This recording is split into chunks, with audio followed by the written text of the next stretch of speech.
अयोध्या राम मंदिर में चढ़ावा चोरी प्रकरण सामने आने के बाद अब सबकी निगाहें श्री राम जन्मभूमि तीर्थ क्षेत्र ट्रस्ट की अहम बैठक पर टिकी है।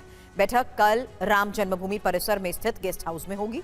बैठक की अध्यक्षता ट्रस्ट अध्यक्ष महंत नृत्य गोपाल दास करेंगे। ऐसा माना जा रहा है कि इस अहम बैठक में चंपत राय और अनिल मिश्रा के इस्तीफे पर भी विचार किया जाएगा। बैठक के और भी कई अहम एजेंडे हैं जिन पर हमने ये रिपोर्ट तैयार की है। साथ ही इस रिपोर्ट में राम मंदिर चढ़ावा चोरी प्रकरण से जुड़ी कई ऐसी हैरान करने वाली जानकारियां हैं जो अब तक जांच में सामने आई है, इसलिए इस रिपोर्ट को ध्यान से देखें।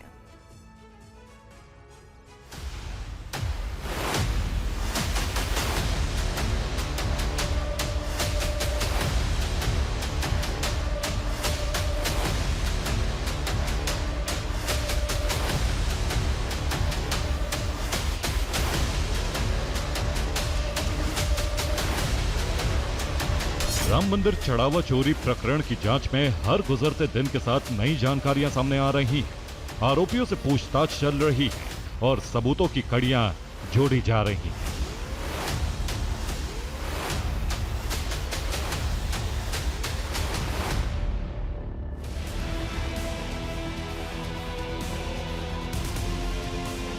इस घटनाक्रम के बीच कल अयोध्या में होने वाली राम जन्मभूमि तीर्थ क्षेत्र ट्रस्ट की बैठक पर सबकी नजरें टिकी हैं। चढ़ावा चोरी कांड सामने आने के बाद पहली बार सभी ट्रस्टी एक साथ बैठकर आगे की रणनीति पर मंथन करेंगे। सूत्रों के हवाले से खबर है कि ट्रस्ट की बैठक में सबसे पहले महासचिव चंपत राय और ट्रस्टी अनिल कुमार मिश्रा के इस्तीफों पर चर्चा होने की संभावना है। इसके बाद 3 सदस्यीय एसआईटी की अंतरिम जांच रिपोर्ट ट्रस्ट के सामने रखी जाएगी। इसी रिपोर्ट के आधार पर आगे की कार्रवाई, जवाबदेही तय करने और चढ़ावे की गणना व्यवस्था में बदलाव जैसे मुद्दों पर फैसला हो सकता है। यह बैठक ऐसे समय में हो रही है जब चढ़ावा चोरी मामले से जुड़े 8 अभियुक्त जेल में हैं। सूत्रों के अनुसार बैठक में राम मंदिर की प्रशासनिक और वित्तीय व्यवस्था को अधिक पारदर्शी और जवाबदेह बनाने के लिए कई महत्वपूर्ण प्रस्तावों पर भी विचार किया जा सकता है। इनमें मंदिर के लिए एक पूर्णकालिक मुख्य कार्यकारी अधिकारी की नियुक्ति पर चर्चा हो सकती है। माना जा रहा है कि सीईओ की नियुक्ति से मंदिर के संचालन, वित्तीय प्रबंधन और प्रशासनिक व्यवस्था को अधिक व्यवस्थित और पेशेवर स्वरूप देने की दिशा में कदम उठाया जाएगा। चढ़ावा चोरी कांड पर राम मंदिर ट्रस्ट की विशेष बैठक का स्थान बदल गया है। पहले यह मणि रामदास छावनी में होनी थी, लेकिन अब यह राम मंदिर परिसर के भीतर ही आयोजित होगी। 3 बजे से यह बैठक शुरू होगी और इसके 3 बड़े एजेंडा होने वाले हैं।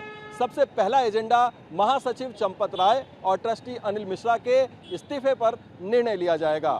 दूसरा बड़ा एजेंडा होगा ट्रस्ट में होने वाले सुधार और आगे क्या बदलाव किए जाएंगे, इस पर चर्चा की जाएगी। तीसरा बड़ा एजेंडा होने वाला है जो एसआईटी ने प्राथमिक रिपोर्ट सौंपी है, उस पर विचार विमर्श होगा और उस पर आगे क्या एक्शन होगा, इसकी भी भूमिका तैयार की जाएगी। उम्मीद है कि सभी ट्रस्टी इसमें मौजूद रहेंगे, सिवाय उनके जिनकी अवस्था इस बैठक में मौजूद नहीं रहने की है या फिर वो मृत हो चुके हैं। कल होने वाली बैठक में सबकी नजर चंपत राय पर रहेगी। ये बैठक ट्रस्ट में उनका भविष्य तय करेगी। ट्रस्ट पहले ही स्पष्ट कर चुका है कि उन्होंने अपना इस्तीफा सौंप दिया है, लेकिन अब तक उस पर अंतिम फैसला नहीं हुआ है। ऐसे में देखना होगा कि सोमवार की बैठक में ट्रस्ट उनके इस्तीफे पर क्या निर्णय लेता है। राम मंदिर ट्रस्ट की इस विशेष बैठक में कौन कौन मौजूद रहेगा, इस पर भी सबकी विशेष नजर रहेगी। कोषाध्यक्ष गोविंद देवगिरी ने सभी सदस्यों से इस बैठक में मौजूद रहने को कहा है, लेकिन इसके बावजूद कुछ सदस्य हैं जो इस बैठक में शामिल नहीं हो सकते। के पराशरन जो वरिष्ठ अधिवक्ता हैं, ट्रस्ट के सदस्य हैं, वो अपनी अवस्था के कारण इस बैठक में मौजूद नहीं रहेंगे। इसके अलावा राजा अयोध्या विमलेंद्र मोहन मिश्र अब इस दुनिया में नहीं रहे, वो भी इस बैठक में नहीं रहेंगे। ऐसे में कुल 13 लोग इस बैठक में उपस्थित हो सकते हैं। कौन कौन इस बैठक में उपस्थित रहेगा या फिर कौन इस बैठक में उपस्थित नहीं रहेगा, यह भी चर्चा का विषय बनेगा। हर कोई इस मामले का पूरा सच जानना चाहता है। आज पुलिस ने जेल में बंद अभियुक्तों से भी पूछताछ की। करीब 5 घंटों तक चली पूछताछ में अनुकल्प मिश्रा, लवकुश मिश्रा, रामशंकर यादव और टिन्नू, करुणेश पांडे और मनीष यादव से चढ़ावा चोरी मामले से जुड़े सवाल पूछे गए। पूछताछ का फोकस चढ़ावे की कथित चोरी और उससे जुड़े वित्तीय लेन देन पर रहा। उधर जांच एजेंसियों को इस मामले में कई ऐसी बातें पता चली जो राम भक्तों को हैरान कर देंगी। सूत्रों के मुताबिक अभियुक्त अविनाश शुक्ला के खाते से 15 लाख रुपए से ज्यादा के लेन देन की जानकारी मिली। आरोप है कि उसने कई लोगों को पैसे ट्रांसफर किए और कुछ लोगों को नकद रकम भी दी। जांच में यह भी सामने आया है कि अविनाश ने अपनी एक महिला मित्र को करीब 2 लाख रुपए नकद और एक महंगा मोबाइल फोन उपहार में दिया था। अयोध्या पुलिस ने आज जिला कारागार जाकर वहां बंद चंदा चोरी के 5 आरोपियों से पूछताछ की, जिनमें टिन्नू यादव, करुणेश पांडे, मनीष यादव, लवकुश और अनुकल्प मिश्रा शामिल थे। दरअसल ये जो पूछताछ थी ये अविनाश से कुछ दिन पहले रिमांड पर लेकर की गई पूछताछ के आधार पर की गई।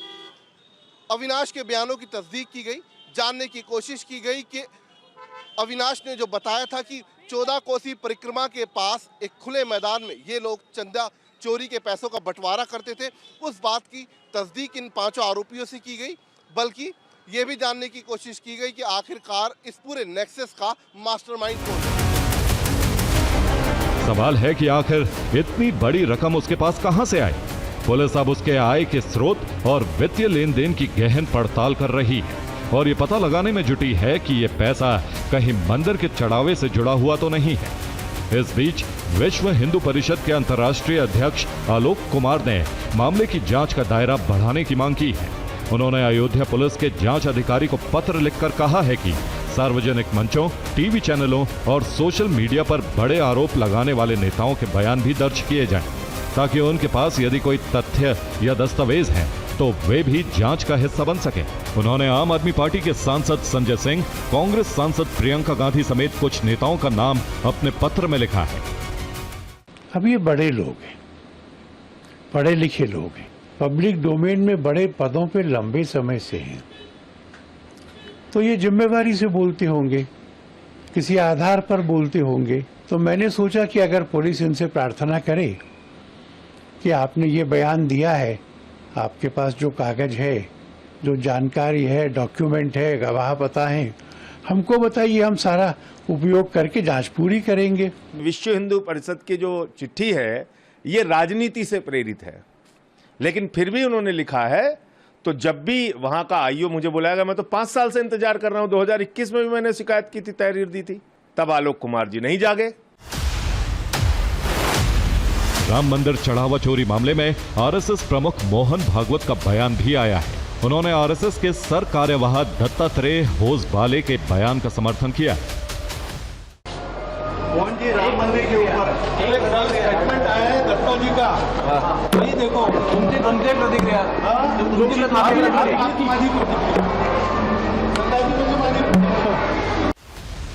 उधर लखनऊ पहुंचे बीजेपी अध्यक्ष नितिन नवीन ने इस मामले में विपक्ष पर हमला बोला। ये वही लोग हैं जिन्होंने प्रभु श्री राम के होने के अस्तित्व पर सवाल उठाया था। ये वही लोग हैं जिन्होंने कार सेवकों पे गोलियां चलाई थी और खून की नदियां बही थी इसी अयोध्या के पवित्र नगरी पर। हमारा खून भी बह जाएगा, पर हम इस बात की चिंता करेंगे कि कोई प्रभु श्री राम के मंदिर के आस्था के साथ कोई खेल ही नहीं सकता। इस बीच श्री राम जन्मभूमि तीर्थ क्षेत्र ट्रस्ट कोषाध्यक्ष स्वामी गोविंद देव गिरी ने एक पत्र जारी कर इस पूरे प्रकरण पर अपना मत स्पष्ट किया है। उन्होंने लिखा है कि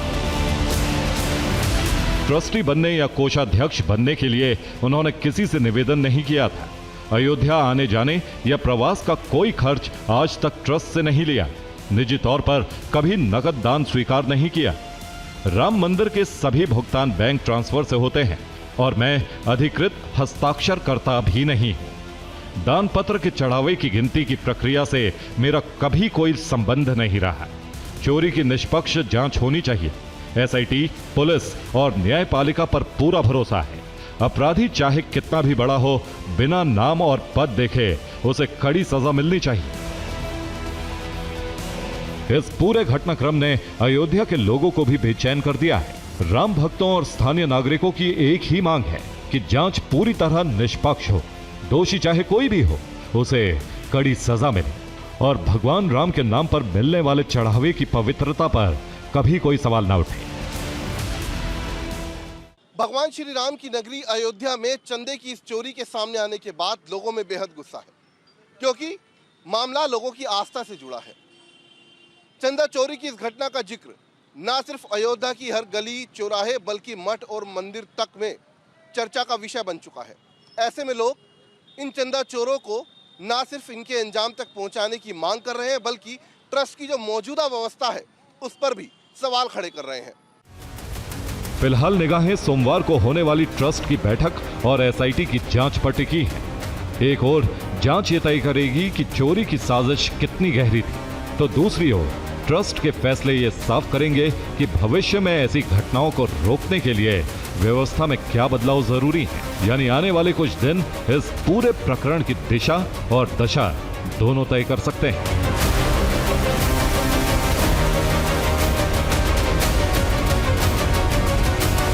अयोध्या से जितेंद्र शर्मा और पंकज चतुर्वेदी के साथ ब्यूरो रिपोर्ट, TV9 भारतवर्ष।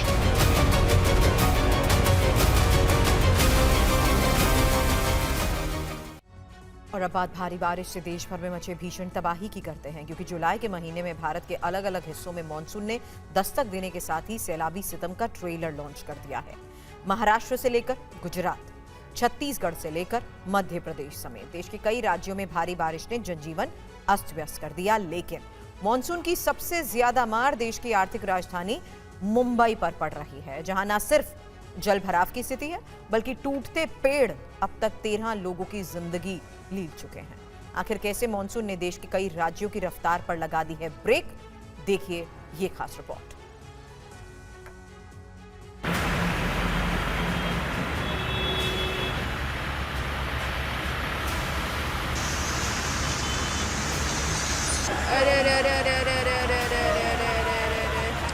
चुका है सब गाड़ियाँ, देख रहे हो इसके हेडलाइट के ऊपर तक पूरा पानी आ गया है। यहाँ पे फंसी हुई है। इतना ज़्यादा बारिश के साथ तूफान भी है। बहुत ज़्यादा, मतलब इतना कि गाड़ी चलाने को नहीं हो रहा है।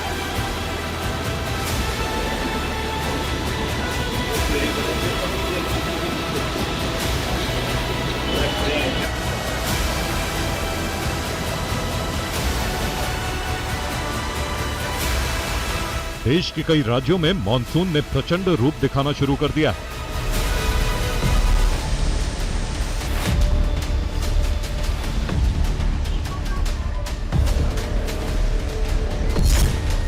भारी बारिश परेशानी का सबब बन गई है। शहर के शहर पानी में डूबे नजर आ रहे हैं।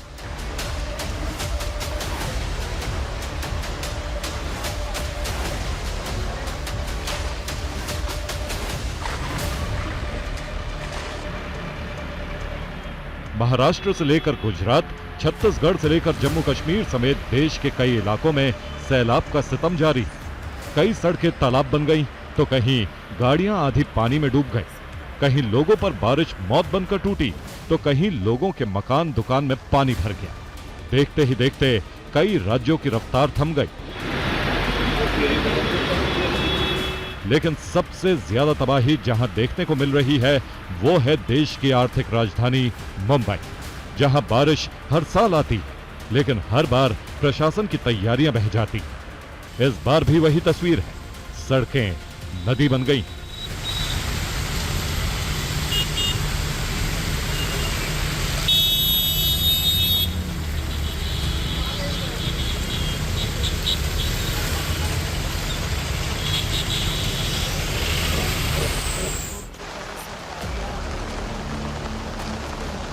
गाड़ियां पानी में तैरती दिखी, पेड़ लोगों पर टूट कर गिरे, कई लोगों की जान चली गई और बीएमसी के दावों की परतें भी पानी में धुलसी गई। सवाल सिर्फ बारिश का नहीं, सवाल उस सिस्टम का है जो हर साल दावा करता है कि इस बार पूरी तैयारी। लेकिन मॉनसून के आगाज के साथ ही बीएमसी की तैयारी हर साल की तरह खोखली ही साबित होती है।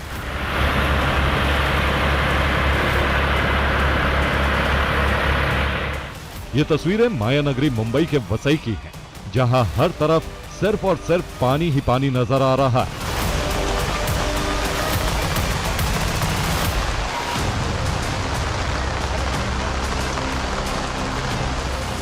दरअसल मुंबई के वसई पूर्व में जोरदार बारिश हुई। करीब 5 फीट तक पानी भर गया, जिसकी वजह से गाड़ियां पानी में डूब गईं।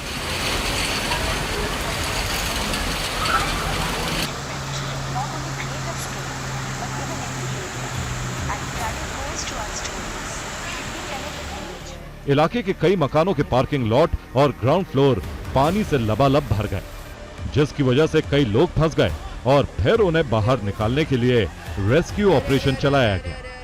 रस्सी के सहारे करीब 20 से 25 लोगों को सुरक्षित बाहर निकाला गया।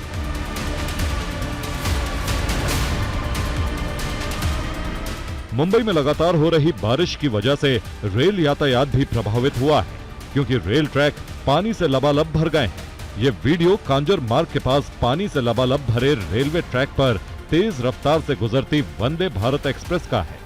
देखिए कैसे ट्रेन पानी को चीरते हुए आगे बढ़ती है।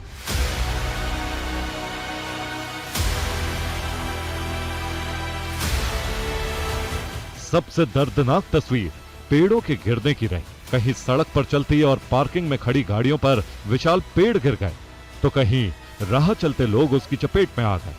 कई लोगों की जान चली गई, कई घायल हो गए।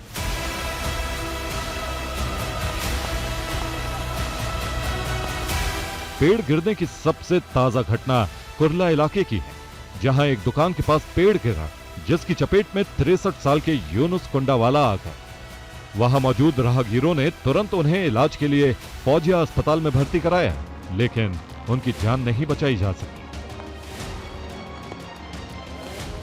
हम इस वक्त कुर्ला के कमानी में मौजूद हैं और यहाँ पर एक बड़ा पेड़ जो है सामने दुकान पर गिरा, जिसकी वजह से यूसुफ कुंडावाला नाम के एक दुकानदार की जो है दुखद मौत हो गई है। जिस तरह से मुंबई में लगातार मौतें हो रही हैं, उन मौतों के लिए जिम्मेदार कौन है, कब यहाँ पर प्रशासन जागेगा और कब मौतों के लिए जो है प्रशासन यहाँ पर लोगों को जिम्मेदार मानेगा। यहाँ पर जिम्मेदार तो लोक प्रतिनिधि और प्रशासन के अलावा कोई जिम्मेदार नहीं है। तो यहाँ पर महानगर पालिका का एक अधिकारी आया नहीं है। उनका कहना है कि यहाँ झाड़ गिरा, वहाँ झाड़ गिरा है। अरे यहाँ आदमी मर गया है, आपकी जवाबदारी है यहाँ पर आने की। वो भाड़े से यहाँ दुकान लिए थे, 4-5 दिन से सेटअप कर रहे थे और आज जरा हवा चली तो ऊपर से वो झाड़ टूट के गिर गया। सिर्फ कुर्ला इलाके में ही नहीं, बल्कि माटुंगा में भी पेड़ गिरने की घटना सामने आई, जिसकी चपेट में कई गाड़ियां आ गईं। एक पेड़ तो सड़क के सिग्नल पर खड़ी कार और टैक्सी पर जा गिरा, जिसमें कुल 15 लोग सवार थे। हालांकि राहगीरों ने मुस्तैदी दिखाते हुए गाड़ी में फंसे लोगों को सुरक्षित बाहर निकाल लिया, लेकिन इन घटनाओं ने बीएमसी की मॉनसून की तैयारियों की असली तस्वीर साफ कर दी। बड़ा सा पेड़ गिरा है और इस पेड़ के गिरने के कारण यहाँ पर जो एक टेम्पो है, वो टेम्पो इस पेड़ के नीचे आ गई है, जिसके कारण पूरा का पूरा टेम्पो डैमेज हो चुका है। आप देख सकते हैं 50 साल पुराना पेड़ कैसे गिर जाता है सर? तो ये हवा से गिरती है ना, ऊपर की डाड़ियाँ बहुत बड़ी बड़ी है, तो हवा इतनी जोर चली थी, तो उसके वजह से ये सब गिरा हुआ है। तो इसको नीचे सपोर्ट ही नहीं है। बीएमसी उन लोगों को एक सर्वे तो करना ही चाहिए बिफोर मानसून कि कि कौन से पेड़ वीक है, at least cut off the branches. जो बड़े बड़े ब्रांचेस है उनको कट कर दीजिए ना, तो लोड इतना कम आएगा। कितने लोग आगे गाड़ियों में फंसे हुए थे? बहुत सारे, सब फैमिली भी थी। हम लोग ने निकाला उनको पूरा झाड़ के बीच में से, टैक्सी में से निकाला, कार में से निकाला, टेम्पो से निकाला। तस्वीरें महाराष्ट्र के रायगढ़ के खोपोली की है, जहां जैनित वाटरफॉल पर भारी बारिश के बावजूद पर्यटक जमा हुए थे, लेकिन अचानक पानी का स्तर बढ़ने से वे वहां फंस गए। ऐसे में अपनी जान की परवाह किए बिना ग्रामीणों ने उफनते पानी का सामना किया और रस्सियों की मदद से 100 से ज्यादा पर्यटकों की जान बचाई।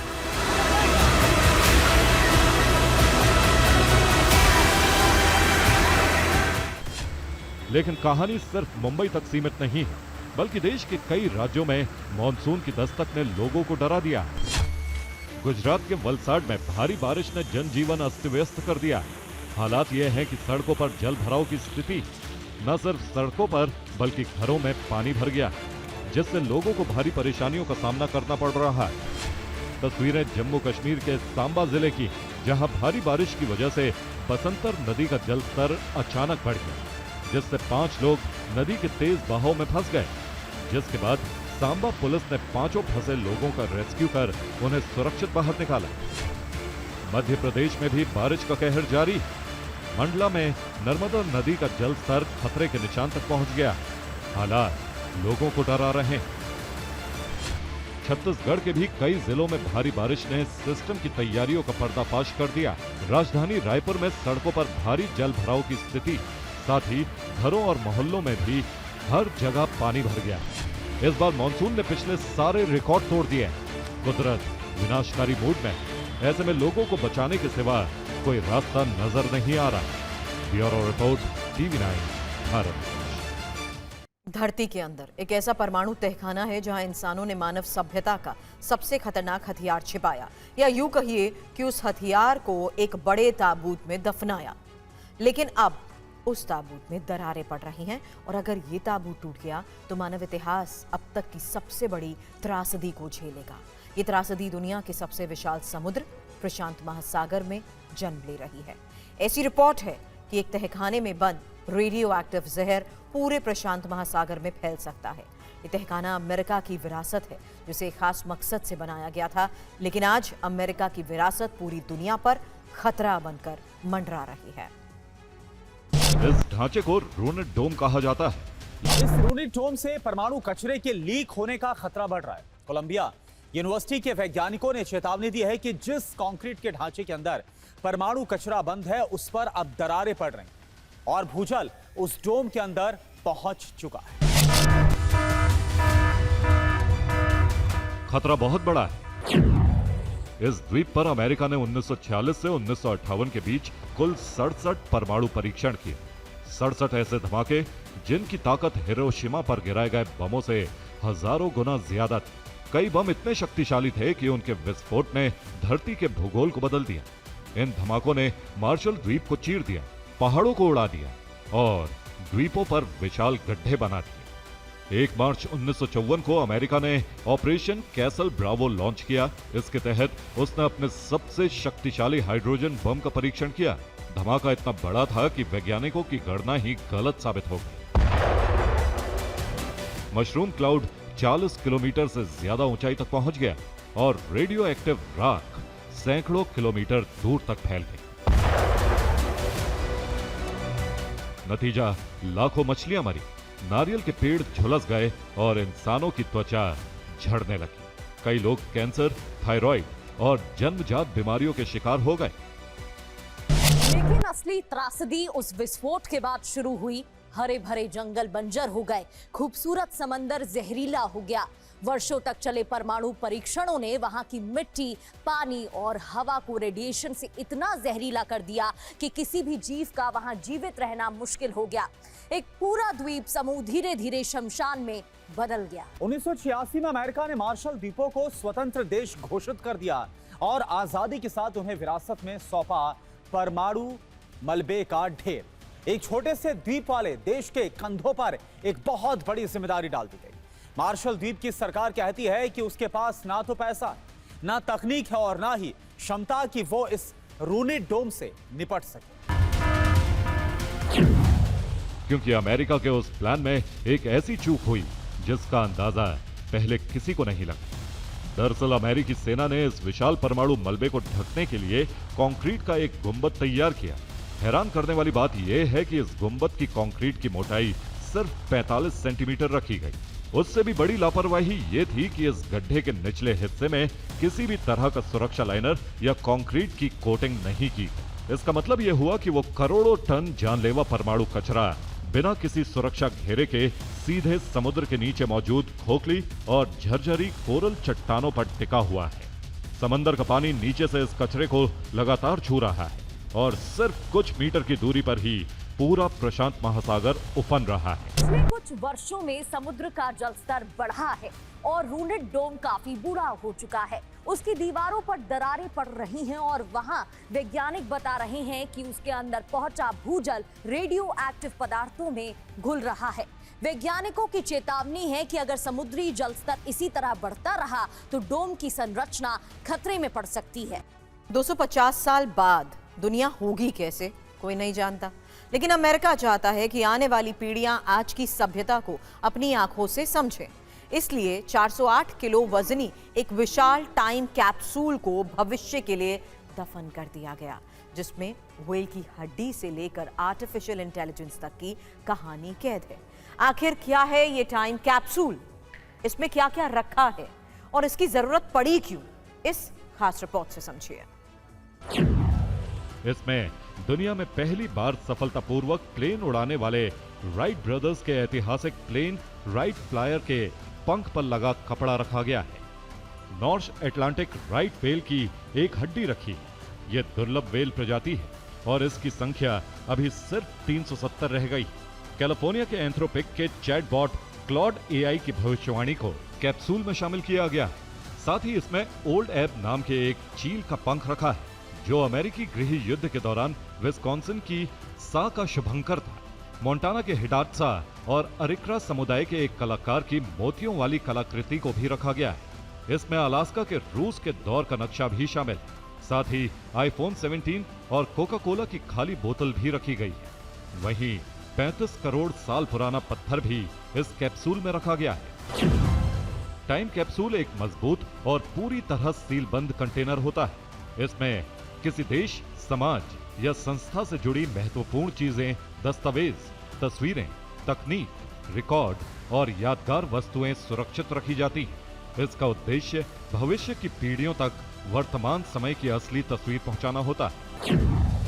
इसे साधारण डिब्बे की तरह चौकोर नहीं बल्कि बेलनाकार बनाया गया है, ताकि पानी के अंदर पहुंचने का खतरा कम हो। इस कैप्सूल को विशेष गुणवत्ता वाले स्टेनलेस स्टील से बनाया गया है। इसे इंडियम धातु की मदद से पूरी तरह सील किया गया है, ताकि कहीं भी हवा या पानी प्रवेश न कर सके। कैप्सूल के भीतर नमी का स्तर भी वैज्ञानिक तरीके से करीब 35% रखा गया है, जिससे कागज और दूसरी सामग्री लंबे समय तक सुरक्षित रह सके। इसे जमीन से करीब 10 फीट नीचे दफनाया जाएगा। इसके ऊपर सुरक्षा के लिए एक और स्टील का आवरण लगाया जाएगा, जिससे बाढ़ या भूचाल की स्थिति में भी अंदर रखा सामान सुरक्षित रह सके। जापान, भारत, पोलैंड, कजाकिस्तान और यूनाइटेड किंगडम पहले ही टाइम कैप्सूल को दफन कर चुके हैं और अब अमेरिका भी इसमें शामिल हो गया है। पाकिस्तान के अवैध कब्जे वाले जम्मू कश्मीर में भुखमरी और कंगाली के खिलाफ अवाम का गुस्सा अब लावा बनकर फट पड़ा है। रावलकोट में हजारों लोगों ने ऐतिहासिक रैली कर field marshal general Asim Munir को हिला दिया।